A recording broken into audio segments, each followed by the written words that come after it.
Olá, pessoal! Vamos conversar um pouquinho sobre a melhor forma de fazer correções em relação à fala da criança, né? Eu venho comentando muito sobre a questão da fala ser necessária, ser importante, que para uma criança falar, ela tem que ter a necessidade, aquilo precisa fazer um sentido para ela. E que nesse processo, o que a gente faz em casa é o quê? Promover situações de diálogo, né? Criar algumas dificuldades nesse processo, como por exemplo, não deixar as coisas tão à mostra, tão fáceis da criança se virar sozinha, né? A criança, muitas vezes no processo de atraso, ela começa a tentar se virar na vida de outras formas que não pela comunicação. E quando isso começa a dar muito certo, ora, que importância vai ter falar para ela se tá tudo bem? Né? Se tudo ela conquista, se tudo acaba dando um jeito. Então a gente precisa também colaborar nesse sentido. Mas a minha fala de hoje é muito em relação ao processo que já está instalado e vocês já estão buscando ajuda, né? Ou estão naquele processo ainda de em casa, poxa, vamos seguir as orientações, vamos tentar auxiliar um pouquinho mais. Então, como que a gente faz isso em casa sem também ficar tão em cima da criança, saturar tanto a criança? Quando eu falo que o diálogo é a parte mais importante desse processo de estimulação, que conversar com uma criança por si só já é um fato estimulador, uma atitude estimuladora, muitas vezes a gente pode cair no erro de acabar exagerando. E aí tudo a gente está narrando em casa. Todos os passos da criança a gente vai contabilizando, né? Então isso sobe no sofá. Ótimo, agora estique a sua mão direita e pegue o boneco que está à sua esquerda. Não, o boneco que é azul com cabelos loiros é olhos verdes. E aí nesse processo a gente acaba permeando tanto de fala dentro dessa situação que não cabe o espaço de fala da criança. Esse é o primeiro ponto que a gente tem que ter cuidado. Então, como eu sempre digo, o silêncio ele é permitido. Falar com a criança, mas oferecer o tempo a ela também de fala. E o que é isso? Como é que a gente estabelece um diálogo?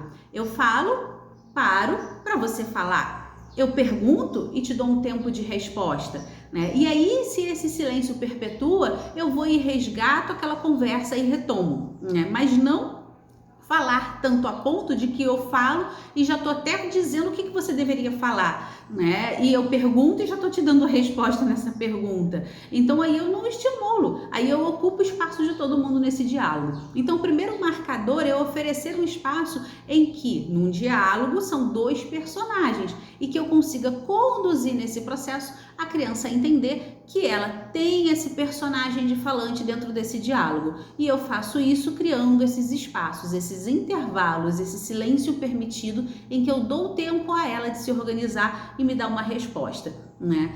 Em relação a também mais outras opções dentro da casa da gente, como também venho reforçando as atividades de vida diária. Por que elas são fundamentais? Porque, primeiro, elas são muito naturais, elas fazem parte desse cotidiano. Vocês sabem que é a minha linha de trabalho e é muito dentro desse aspecto. Aproveitar da rotina da criança, aproveitar do espontâneo da criança para ir promovendo as intervenções. Então, quando eu aqui no consultório promovo um set terapêutico, eu tenho algumas armadilhas, digamos assim, que são os meus instrumentos de trabalho, em geral brinquedos, porque é o universo da criança, em que naqueles brinquedos eu já meio que sei o que esperar da reação dele, né? Então daí que essa criança vem e ela se entrega ao brinquedo e chama a atenção dela, ela já busca por ele, meio que a gente já tem um pouco do controle da situação. Então é um sistema de intervenção natural, mas nem tanto. Não por ser natural, ela vai ser simplesmente a criança faz o que quer aqui dentro. Não.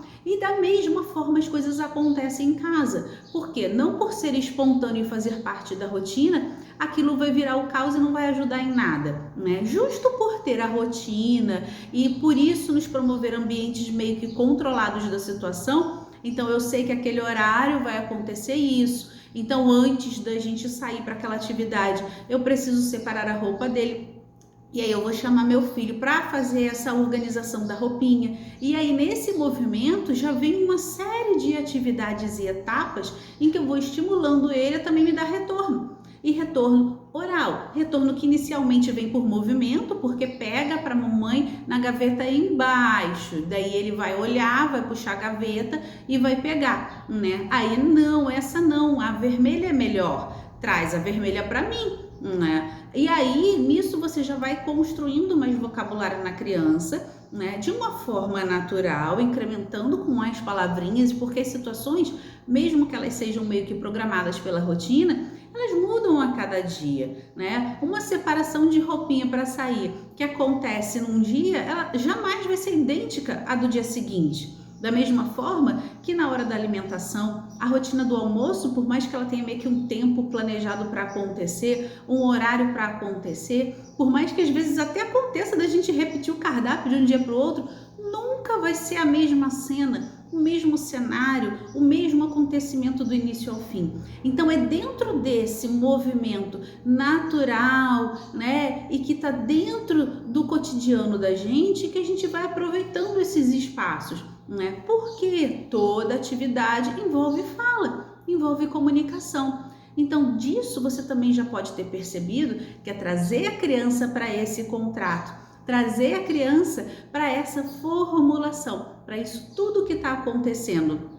Então, se eu vou montar o prato, ele está comigo observando o que eu estou fazendo, né? Seja porque já está maiorzinho e está do meu lado, seja porque ainda é menor e está no cadeirão, mas ele está acompanhando tudo o que acontece de movimento e eu estou falando com ele. Por isso que às vezes eu comento também que aquela casa silenciosa, nem sempre ela ajuda muito a criança. Por quê? Porque se eu acho que por ele não falar ou por ele não entender tanto as coisas, eu não preciso também me comunicar e eu coloco no cadeirão, tô na cozinha, tô separando tudo, a comida, fazendo o pratinho, esquentei ou botei no micro-ondas, aí coloco o prato na frente dele, sento, né? E aí tô assistindo um videozinho meu enquanto tô dando a comida pra criança. Ou tô assistindo alguma coisinha lá no jornal do YouTube, ou botei até uma musiquinha para ele se distrair enquanto eu tô dando a comida. Mas e aí? Onde foi parar aquela relação que a gente combinou?